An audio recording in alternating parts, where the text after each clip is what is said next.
Hello, this is Mark Satterfield, and welcome to the Velvet Rope Playbook.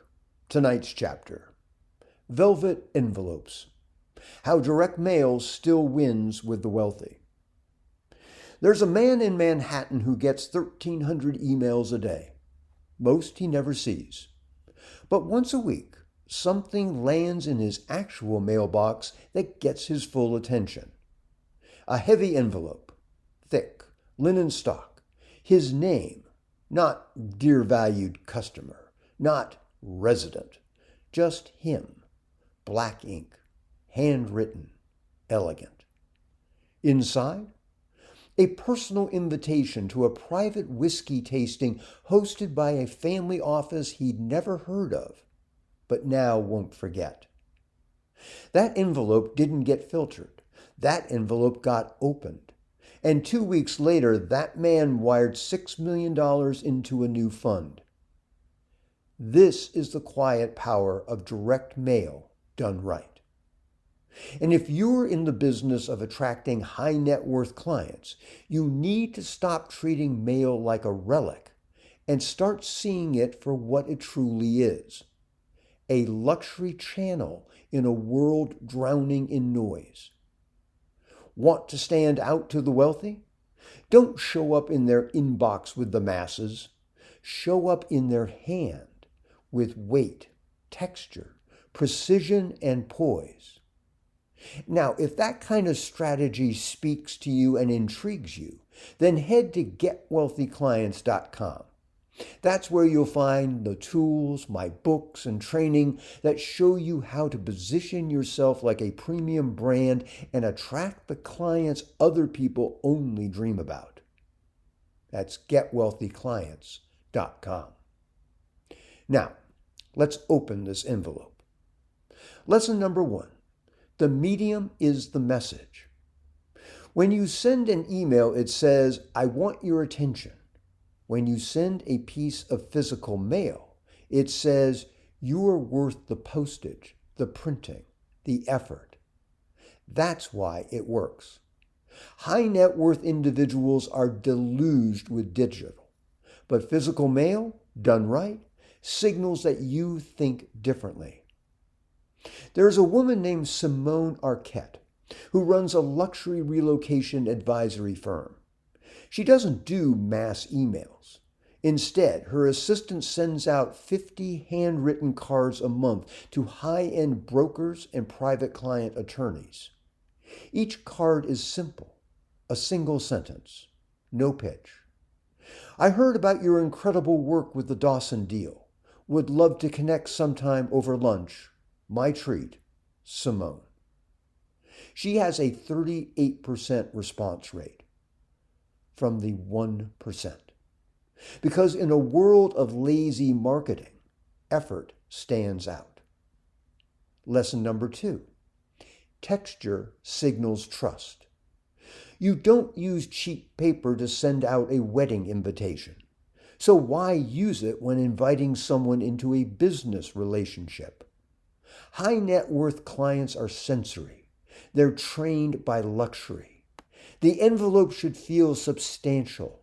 The typography should breathe. The spacing should evoke confidence, not clutter. And your photo? Only if it looks like it came out of Departures, not LinkedIn. Don't mail like a salesman. Mail like a brand. There's a man named Reed Halston sends a quarterly wealth brief to 250 family offices.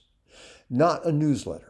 Not a printed PDF, a 6x9 envelope with a crest. Inside, a 3-page document folded with Japanese-style precision, signed in ink with a red wax seal on the back flap.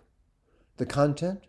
One sharp insight, one real-world example, one private contact if they want to talk more. That's it. Reed has built a $12 million consulting business almost entirely off of those quarterly briefings because his mail walks into the room with status. Lesson number 3. Go deep, not wide. Direct mail isn't for everyone. That's the point.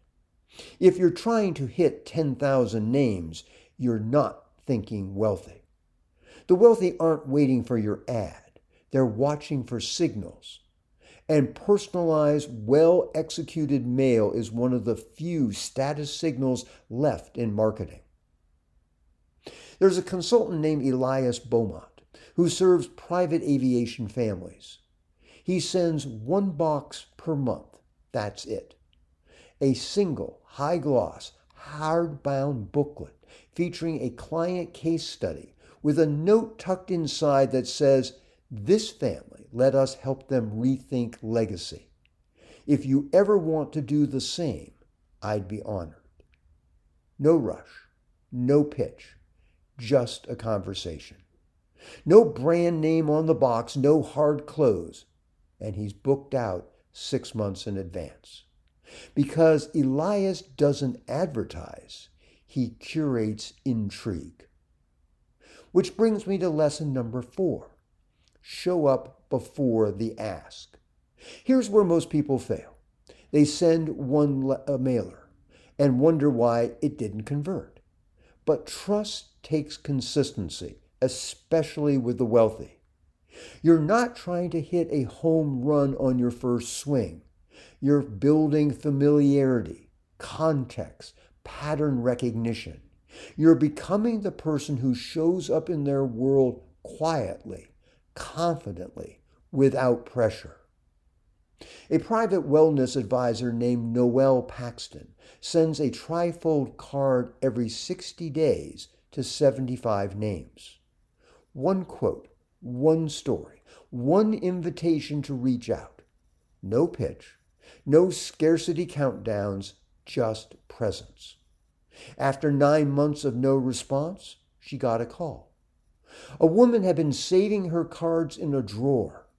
"I don't usually reach out to people like this," she said, "but you've been on my desk for months. I feel like I know you." That client led to 4 more referrals, all from paper. If you're ready to create that kind of positioning where your brand walks into the room before you do, go to getwealthyclients.com. You'll find frameworks for elevating your authority, deepening your presence, and attracting clients who feel like they discovered you on purpose. That's getwealthyclients.com. A final thought.